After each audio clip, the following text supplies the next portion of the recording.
இறையேசுவிலே பிரியமான சகோதர சகோதரிகளே, உங்கள் எல்லோருக்கும் ஆண்டவராகிய இயேசு கிறிஸ்துவின் பெயரால் காலை வணக்கங்கள் மற்றும் வாழ்த்துக்கள். நான் உங்கள் அகஸ்டின் வேதியன். இன்று டிசம்பர் மாதம் 20ஆம் தேதி 2024ஆம் ஆண்டு. ஆண்டவரின் மடியில் 5 நிமிடங்கள். இன்றைக்கு மிக முக்கியமான, மிக அழகான பொருள் பொதிந்த வாசகங்களை நம்முடைய தாய் திருச்சபை நமக்கு கொடுத்திருக்குது. மிக அழகான பொருள் பொதிந்த அற்புதமான வாசகங்கள், 2 வாசகங்களும். முதல் வாசகமும் நற்செய்தி வாசகமும். திருப்பாடலும் கிட்டத்தட்ட அப்படித்தான். அதற்கு முன்பாக ஒரு சின்ன கதையில் வரலாறு இல்லையா, வரலாற்று தெரிஞ்சுக்கணும். அப்போ தான் நம்ம இந்த இறை வார்த்தைகளை தியானிக்கிற பொழுது அது நல்லாயிருக்கும். அப்போ தான் நமக்கு பொருள் ஆழமாக புரியும். நமக்கு கிமு 8ஆம் நூற்றாண்டு, கிறிஸ்து பிறப்பதற்கு 8ஆம் நூற்றாண்டு அங்கே போகணும். அப்போ தான் அந்த வாசகம் நமக்கு புரியும். எசையா இந்த 7ஆம் அதிகாரம், இந்த 7 7, 8, 9 இந்த 3 கூட சொல்லலாம். இவை 3ம் இம்மானுவேல் நூல் அப்படின்னு சொல்லுவாங்க. விவிலிய ஆராய்ச்சியாளர்கள் இப்படி சொல்லுவாங்க. இது இம்மானுவேல் நூல்னு சொல்லுவாங்க. இந்த 3 அதிகாரங்களையும் இப்படி சொல்வது வழக்கம். அந்த 8ஆம் நூற்றாண்டில் யூதாவை, அதாவது நாடு 2ஆக பிரிஞ்சிடுது. ரெகபயாம், ஜெரொபோம் 2 பேரும் ஆட்சி பண்ணுறாங்க. வடநாடு தென்னாடுன்னு பிரிஞ்சிடுது. வடநாட்டை யூதா அப்படின்னு அழைப்பாங்க, தென்னாட்டை எப்ராயிம்னு அழைப்பாங்க. இது வழக்கமானது. அப்படியே போயிட்டுருக்குது. கிமு 8ஆம் நூற்றாண்டு வாக்கில் ஆகாசுங்கிற ராஜா யூதாவை ஆட்சி செய்கிறார். அது தென்னாட்டை ஆட்சி செய்கிறார். தென்னாட்டிலே தான் எருசலேம் தேவாலயம் இருக்கிறது. யூத மக்களுடைய அதுதான் ஆண்டவரோட உடன்படிக்கை பேழை இருக்கின்ற இடம். அவனுடைய பிரசன்னம், அவனுடைய ஆசீர்வாதம் இருக்கின்ற இடம் எருசலேம் நகரம், எருசலேம் தேவாலயம், அந்த இடம். அப்போ என்ன பண்ணுறாங்க, யூத மக்கள், வடநாட்டில் இருக்கிற யூத மக்கள் என்ன பண்ணுறாங்க, தென்னாட்டுக்கு எருசலேம் நகரத்தில் ஆண்டவர் தரிசனம் பண்ணிட்டு போகிறாங்க. அப்போது வடநாட்டு ராஜா என்ன பண்ணுறான், மக்கள் சாரையாக தென்னாட்டுக்கு போகிறாங்களே, ஒருவேளை போய் அப்படியே தங்கிட்டாங்கன்னா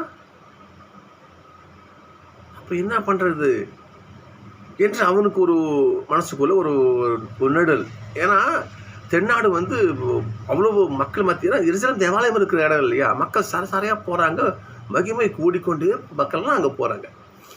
இப்போ எல்லா மக்களும் வழிபாட்டுக்கு அங்கே போயிட்டா அப்போது இங்கே என்ன செய்கிறது என்று அவனுக்கு ஒரு மனசுக்குள்ளே அப்போ என்ன பண்ணுறான், 2 அந்நிய தெய்வ வழிபாட்டு தலங்களை வடநாட்டிலேயே அவன் ராஜா என்ன பண்ணுறான், கட்டுறான்.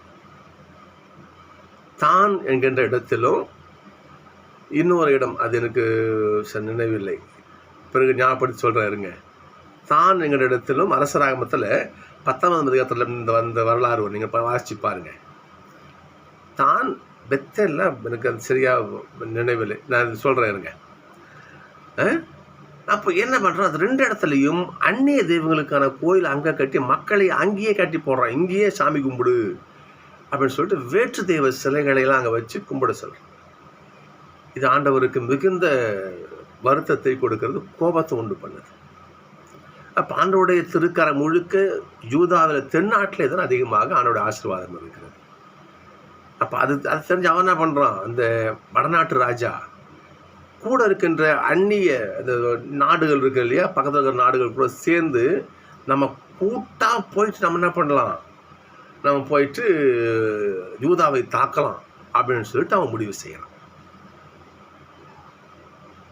அப்படி பக்கத்தில் யார் இருக்கிறது, அசீரியா, பெலிஸ்தியா, 2 பேர் என்ன பண்ணுறான், அவன் கூட்டு சேர்த்துக்கிட்டு என்ன பண்ணுறான், போயிட்டு சண்டைக்கு போகிறான், அதில் தோற்று போயிடுறான்.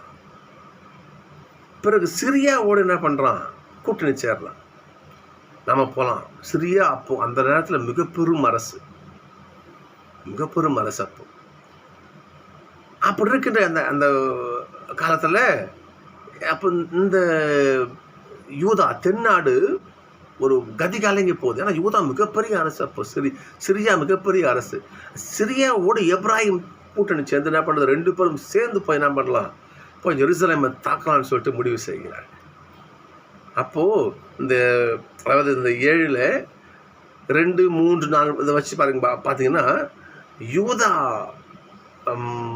இந்த கூட்டணியை பார்க்கும் பொழுது தாவீதின் குடும்பத்தாருக்கு இந்த செய்தி அறிவிக்கப்படுது. உடனே பெரும் காற்றினால் காட்டு மரங்கள் அலை அதிர்வது போல ஆகாஷின் உள்ளம், அந்நாட்டு மக்களின் உள்ளமும் அலை கழிக்கப்பட்டது. ஏன்னா பயம் வந்துருச்சு. ஏன்னா 2 நாடும் மிகப்பெரிய சக்தியோடு சேர்ந்து கூட்டணி அமைச்சு நம்ம என்ன பண்ணுறான், தாக்க வரான். இப்படி தாக்குறப்போ நாம ஏமாத்துறோம் நம்ம என்று அந்த அரசன் தன் மேல் நம்பிக்கை வைக்கிறான். இன்னொரு நம்பிக்கை அவன் கொல்ல தவறிட்டான். ஆகாஷ் ராஜா, என்னிடத்துல ஆண்டவருடைய திருக்கரம் இருக்கு, என் ஆண்டவரை கரத்தை ஜெயிக்க யாராலையா முடியும் என்று கடவுள் இடைக்க மறந்துட்டான் பாருங்க. அவனுக்கு மனம் அலை கழிக்கப்படுகிறது. ஏனென்றால் தாவீது குடும்பத்தில் தான் அரசாட்சி நீடிக்கும் என்பது ஆண்டவருடைய ஆசீர்வாதம். சாமுவேல் 1:14 வாசிப்பா, ஆண்டவருடைய ஆசீர்வாதம். தாவீது அரசிலே தான் தார் குடும்பத்தை அரசாட்சி இருக்கும். அப்போ நீ ஜெயிச்சுட்டு நாட்டை பிடிச்சிட்டின்னா பண்ணி ஆட்சிக்கிட்டு போயிடும் இல்லையா. அப்போது அலை கழிக்க இந்த யூதா குலமே அதிருது. அப்படியே இதான் பின்னணி. இந்த நேரத்தில் தான் எசையாவை ஆண்டவரா எசையாவா ஆகாசிட்ட போய், எதுக்கு அவன் மனுஷன் அவன் பயப்படுறான், அவன் எதுக்கு அவன் மனுஷன் துடிச்சுருக்கிறான், அவன் போய் சொல்லுப்போ, என்ன பண்ணிட்டு போறானுங்க அவனுங்க, 4 பேர் போய் சொல்லுப்போம் என்று எசையாவை அங்கே அனுப்புகிறார். அப்படி அனுப்புகின்ற அந்த காட்சி தான் இன்றைய வாசகம். என்ன இந்த கடவுளை விடுத்து எவன் என்ன செஞ்சிட முடியும்? உங்களுக்கு பின்னணி புரியுதா? உங்களுக்கு இதான் பின்னணி. இப்படிப்பட்ட ஒரு நெருக்கடி நிலையிலே ஆண்டவருடைய வார்த்தை என்ன பண்ணுது, ஆகாசுக்கு அறிவிக்கப்படுகிறது. இன்னைக்கு வாசகம், ஆண்டவர் ஆகாசுக்கு மீண்டும் தம் திரு வாக்கு அருளி சொல்லியது சொல்றாரு.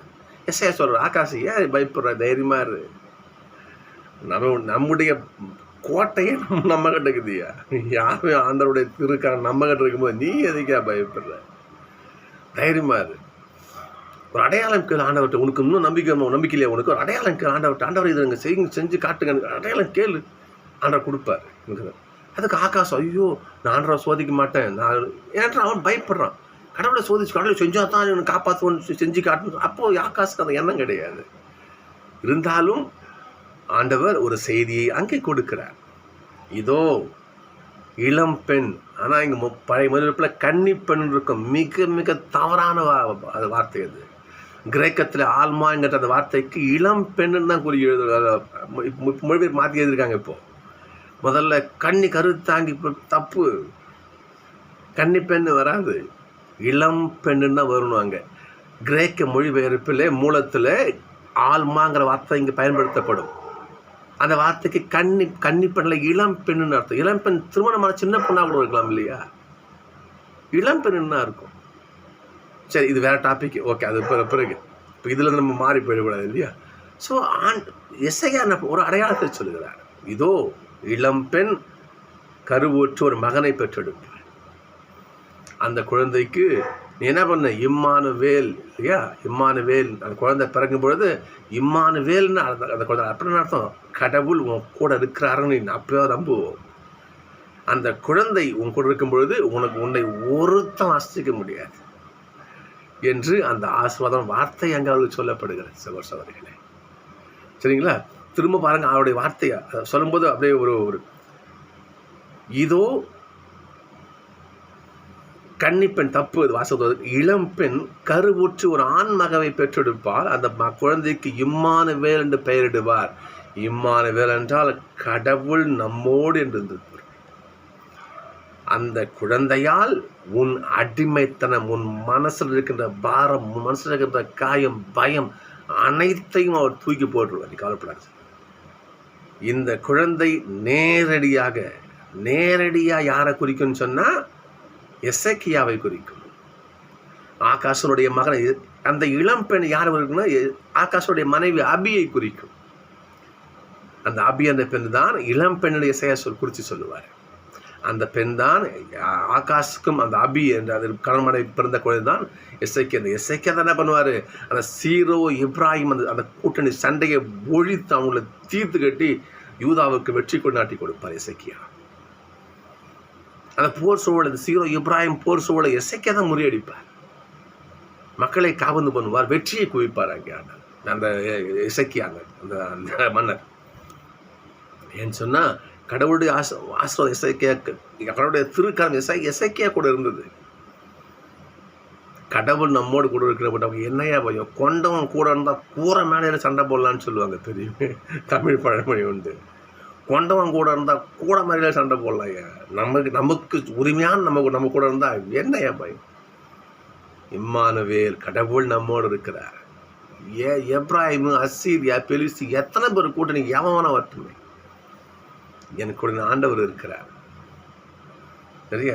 அவரை என் கட்பாறை அரணும் மீட்பும், அவரை என் கேடயம் வலிமையும் துணையும், ஆண்டவரே என் ஆற்றலாய் உள்ளவரே, உமக்கு நான் அன்பு செய்கின்றேன். கோட்டை கட்பாறை என் அரணியா கூட இருக்கும்போது எவனா என்ன பண்ண முடியாது. எசேக்கியா வழியாக ஆண்டவர் செய்து காட்டினார். சரிங்களா? இன்றைய திருப்பாடலை பாருங்க. இன்னைக்கு தாவீது ராஜா உடன்படிக்கை பேழையை மகிழ்ச்சியோடு தூக்கி கொண்டு ஆண்டவருடைய இல்லத்திற்கு கொண்டு வருகின்ற அப்ப பாடப்படுகின்ற பாடல். அற்புதமான, அதாவது தாவீது ராஜா எந்த அளவுக்கு ஆண்டவரை, எப்படி சொல்றது, ஆண்டவரை ஒரு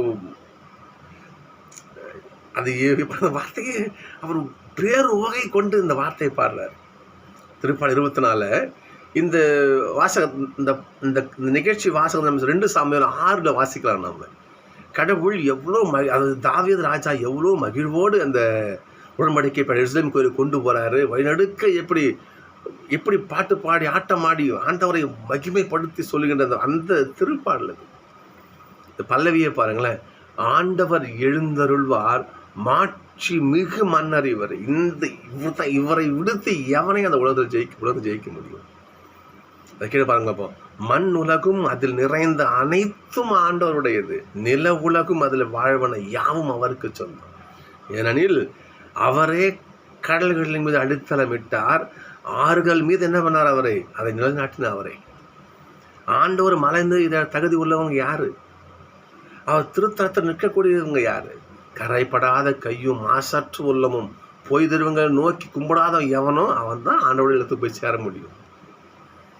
இன்னும் இவரே ஆண்டவரோட மாசி பெறுவார். தம் மீட்பராம் கடவுள் நேர்மையாளர் என்ன பண்ணுவார், நேர்மையான தீர்வு பெறுவாங்க. இவ்வாறு கடவுள் யார் நேரிய உள்ளத்தோரோ அவர்கிட்டத்தானே ஆண்டவர் குடிகொள்வார்.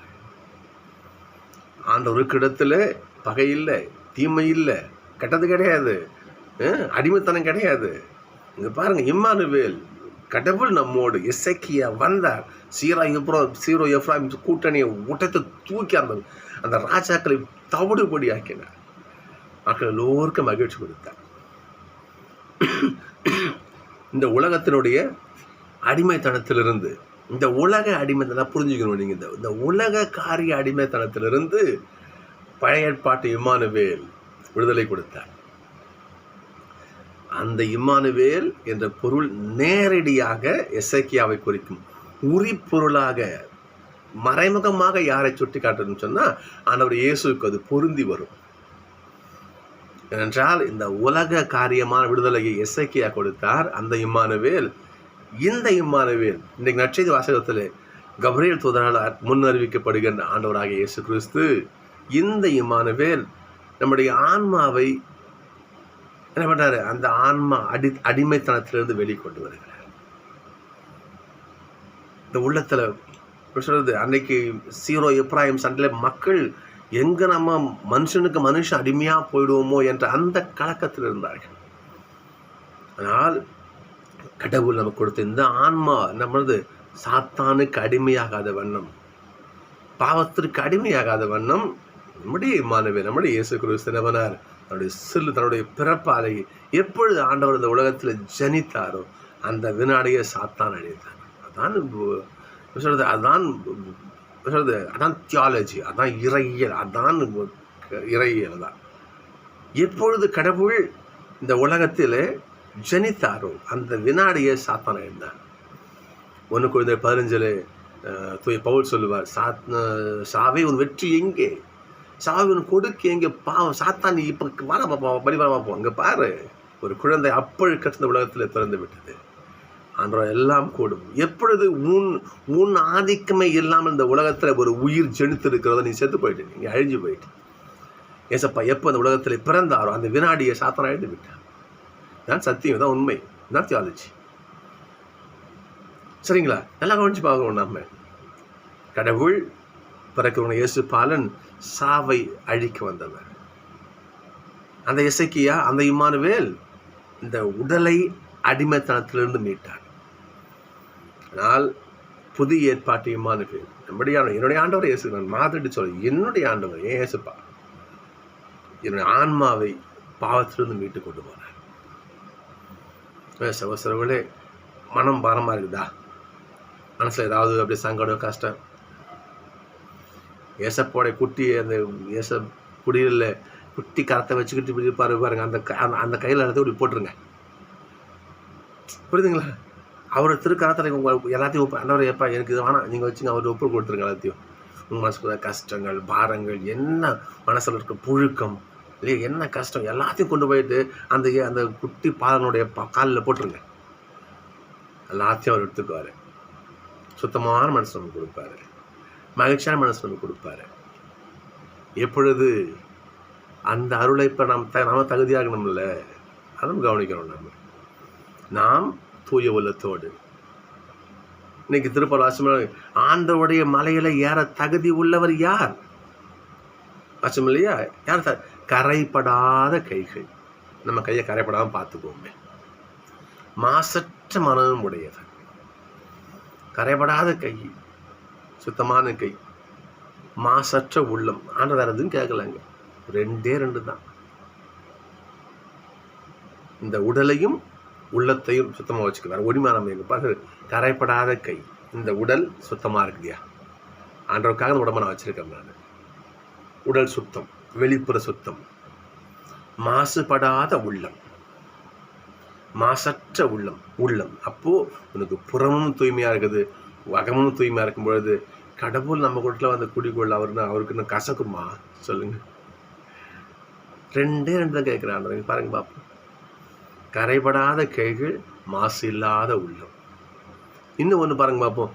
போய் தெய்வங்கிட்ட போய் நிற்க மாட்டோம். ஏன்னா உள்ளம் சுத்தமாக ஆண்டவருக்கான உள்ளம், ஆண்டவர் குடிக்கொண்டு இருக்கும்போது எப்படி நம்ம போய் தெய்விட்டு போவோம்? நம்ம ஆக உடல் சுத்தம், ஆன்ம சுத்தம், அகம் புறம் தூய்மையாக இருந்தால் நாம் தான் இந்த கிறிஸ்து பிறப்பை விழாவை கொண்டாட நம்ம முழு தகுதியுள்ள நம்ம தான். சகோதரர்களே, பழைய ஏற்பாட்டிலே வாழ்ந்த அந்த இம்மானுவேல் எசேக்கியா இந்த உடலை அடிமைத்தனத்திலிருந்து மீட்டார். புதிய ஏற்பாட்டிலே பிறந்த நம்முடைய ஏசப்பா இம்மானுவேல் நமது ஆன்மாவே அடிமைத்தனத்திலிருந்து மீட்டார். ஆக உள்ளும் புறமும் ஆண்டவர் தூய்மையாக இருக்க விரும்புகிறார். எதற்கு அடிமையாராதபடி இருக்க விரும்புகிறார். அதை நிறைவேற்றுவோமா? சிந்திச்சு பார்ப்போம்.